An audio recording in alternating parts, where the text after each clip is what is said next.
Hey guys, I hope you're doing well.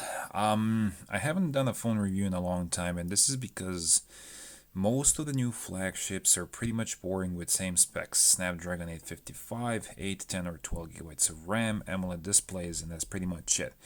And they're also pretty much the same when it comes to their price, and they all start out at about $1,000, with OnePlus 7 Pro being an exception. However, the Xiaomi Mi 9 SE is a very important phone in this respect because it costs only 220 euros off the contract, and it offers a lot. And when I say it offers a lot, I'm talking from the point of end user value, what you can actually do with a phone. So to make this as short as possible, because there are a lot of things to cover, the design is very similar to one of the iPhone 10, the old one. You have glass back, glass front, aluminum frame, very sturdy phone, very top quality. There are two things, however, I don't like, and that is the camera bump, which is significantly big, and the back glass display. I haven't brushed off the back because I wanted to show you how much fingerprints it attracts. However, if you put a case, which is a must with this phone, you're gonna eliminate the camera bump, you're gonna protect your phone, and you're gonna get rid of the smudgy back. Another thing I don't like in particular is this speaker grill here, which attracts a lot of lint and dust, but I tend to clean it every third or fourth day with a toothpick, and I do it very softly so that I do not push through the grill. However, this is a very minimal problem.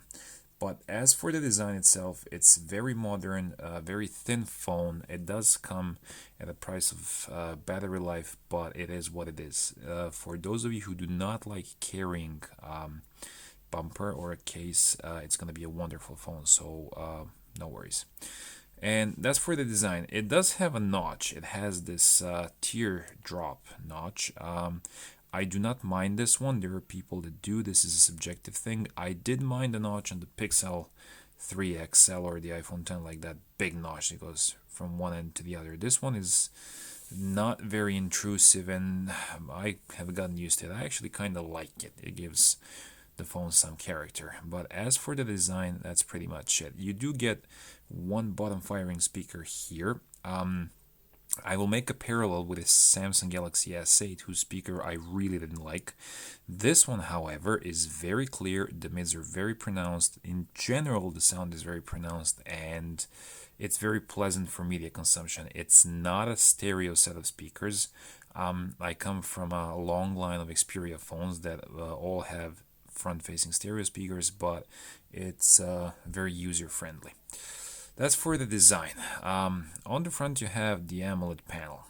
This AMOLED display is very gorgeous looking, and one thing that I like in particular is that no matter the viewing angle, you're not gonna get any tints, any shifts. Like, you will have to go at a very steep angle to notice any color change at all. On the Samsung phones, you do get a lot of blue tint, and that is for a reason which I will not go into right now. It's a valid reason. It protects the screen from burning, but it's noticeable, and more noticeable than this one. The Pixel phones are atrocious when it comes to this. Their viewing angles are horrible. This is a wonderful AMOLED display. It gets pretty bright in the sun. The brightness gets very low when you're viewing content pitch black, so in that respect it's a very pleasant panel. The panel is 6 inches diagonal, and when it comes to the phone itself, it covers the entire front side of the phone. The bottom bezel is extremely small, so even though it's a 6-inch panel, it's very easy to handle this phone with one hand and very easy to manipulate the phone at all. So it's not a big phone, and that's one of the main reasons why I went for this one instead of the regular Mi 9. As for the performance, this phone inside has the Snapdragon 712 processor, which has Cryo cores, Cryo 360 cores. Compared to its bigger brother, the Snapdragon 855, it's a less powerful processor. But the point is that in real life, in real life situations, you will not see any significant performance drop right now. In the future, you might see some, but I'm pretty sure that the technology has plateaued at this particular point. So this processor is actually more powerful than the Snapdragon 835. So if you're considering a modern mid-ranger versus the older flagship, if you're getting the Snapdragon 845 phone, it will be more powerful than this. However, if you're considering a Snapdragon 835 phone, this one would be a better option. I'm pretty sure that the software that Xiaomi has put on this phone is throttling the phone a little bit, and when I say a little bit, I mean a lot, which, like I said, I'm not noticing now, but I'm pretty sure that in the future, if we ever get to that point, I will have to get rid of this official ROM and I will have to put the stock ROM. One more thing about the software. This is the Chinese version of the phone. As you can see, I have Nova Launcher on here. The good thing about this phone is that the developers have finally let you do with the software whatever you want without actually having to root that phone. What does that mean? I'm using the Google camera software, which I will get into thoroughly later, and I'm using Sony's Walkman app. Both of these applications have been installed through a simple APK. I did not have to root the phone. I did not have to jailbreak the phone. I did not have to unlock the bootloader. I did not have to meddle with ADB drivers or sideload, anything. Like, everything has been installed through the APK, and I'm very, very pleased that I have went with this decision, because technically it gives you the power to do whatever you want with this phone. I have installed the entire Google framework. When you pull the Google Drive APK anywhere from the internet, it will automatically download the entire Google framework for your phone. So as you can see, I have the Play Store, Facebook, all the other apps, and this is the Chinese version of the software. Completely legal, completely official, without voiding the warranty. As for the camera, it has a triple camera system. I would pretty much say it's flagship grade. You get the 48 megapixel main shooter, wide shooter, and a telephoto lens. Telephoto lens I really haven't been using, so I just do not find it useful in the particular situations where I use the camera. However, the wide angle lens has been extremely useful and very good. I will show you the pictures in a second. And the main shooter, which is 48 megapixels, technically shoots at 48 megapixels and then groups 4 pixels together, giving you a 12 megapixel photo. I will have to go through my gallery, hoping that I will find pictures from my recent field trip that I have taken with my family. Yeah, here.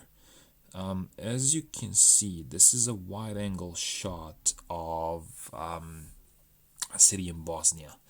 This is River Drina, and as you can see, it handles dynamic range and exposure exceptionally well. And this is the wide angle, the ultra wide angle lens. These are some pictures that I have taken from the car while we were driving. So the car was doing 70-80 kilometers an hour, and the camera did not have any problem dealing with autofocus and sharpness. The dynamic range is great, the brightness is great. It's not perfect. This is one of the reasons why I have installed the GCam. So GCam photos, in all due honesty, which I have been using more recently, give out better photographs. This is a photo of my son, and this is a post-filter photo. I honestly prefer the GCam quality better, because it gives better dynamic range, it gives more detail, and no matter how much you zoom in, it still remains exceptionally sharp, because I'm pretty sure that this one is using the entire module with all of its 48 megapixels without grouping them into 12. However, as you can see, I have two camera apps here, the first one being the official Xiaomi one. If you want to use the ultra wide camera, you have to use the official, because the GCam software just does not have the option of using the wide angle lens. If you want any other, I would suggest using the GCam software. Portrait photos, night photos, and so on and so forth.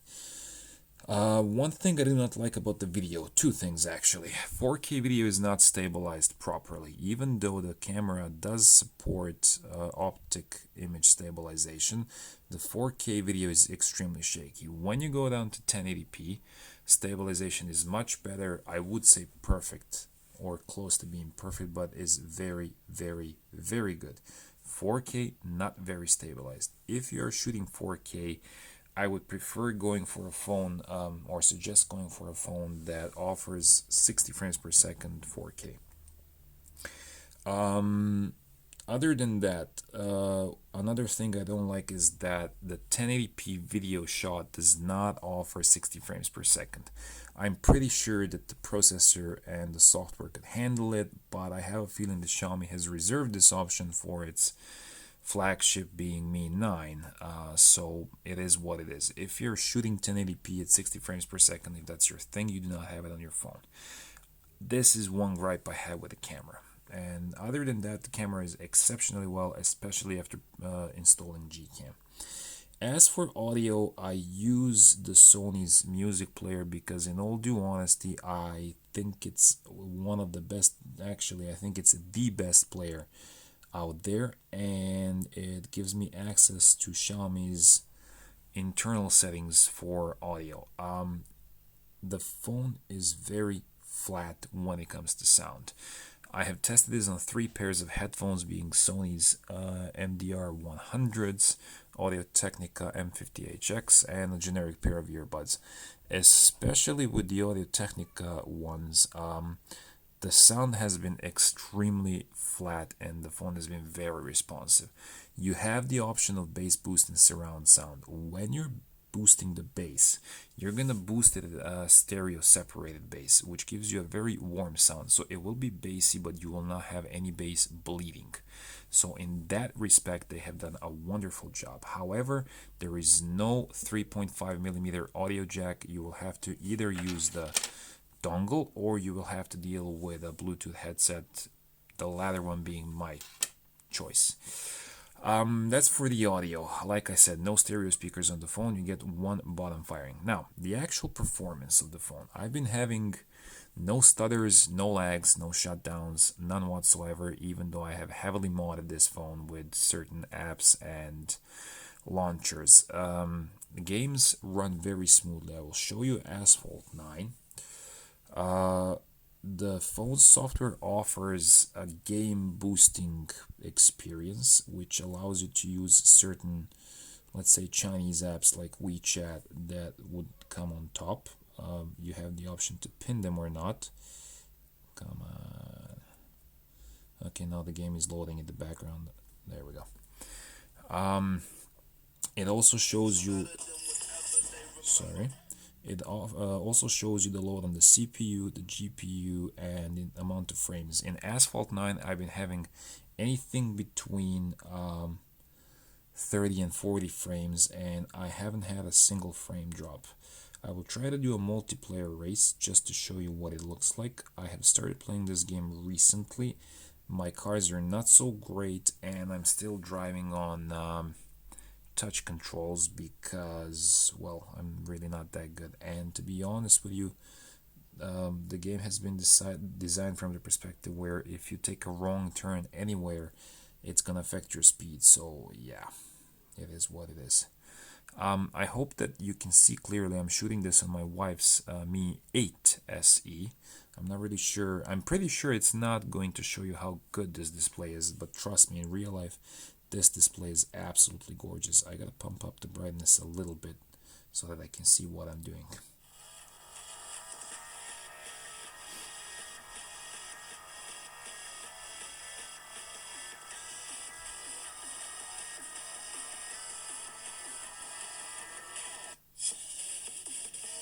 It's taking quite some time to load, possibly because of other players.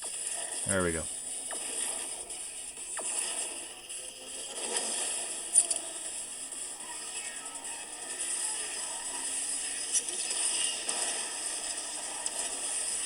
And remember, do not do 360 spins in multiplayer races.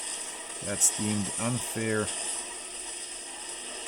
unless you're on a jump pad like I was for Nitros. But do not knock down your competition with 360 spins. That's foul play, considered by majority of the players. As you can see, my skills are not that good, but I'm holding my own so far. I'm pretty sure they got better cars or playing on PC or a Mac. Some of them having steering wheels as well. But as you can see, the game is not dropping any frames whatsoever. Everything is running very smoothly. The display is very responsive to my input. And I just crashed the car. I suck at this. Sorry. As I was saying, the touch input has been very responsive to everything I've been typing in. No lag, no stutter, the game is running in full screen. The phone is not overheating. I've been having gaming sessions for 2 to 3 hours at a time. And I've never had this phone overheat or any thermal throttling or anything whatsoever.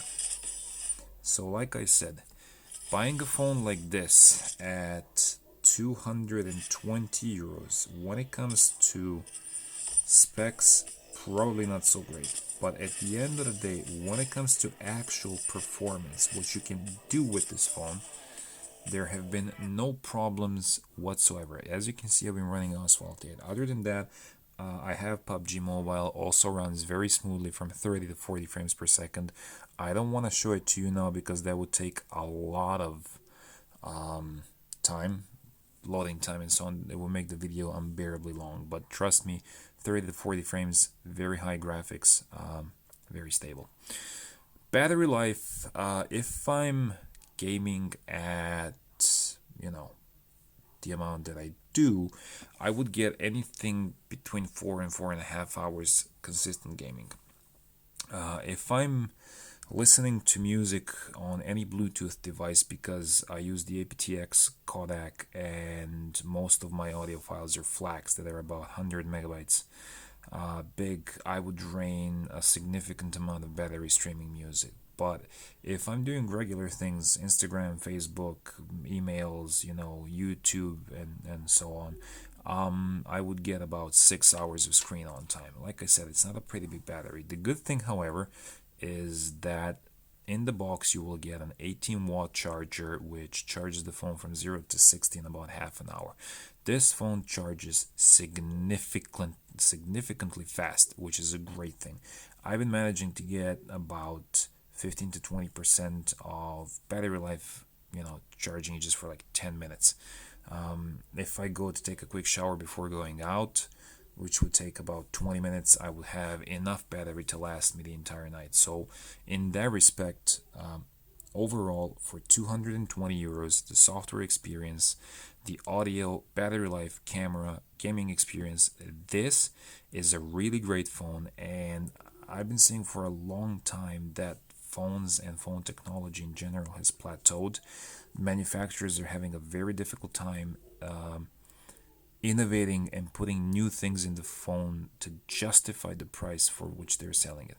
This phone is a go-to mid-ranger this year, and in all due honesty, it's one of the go-to phones for anything really.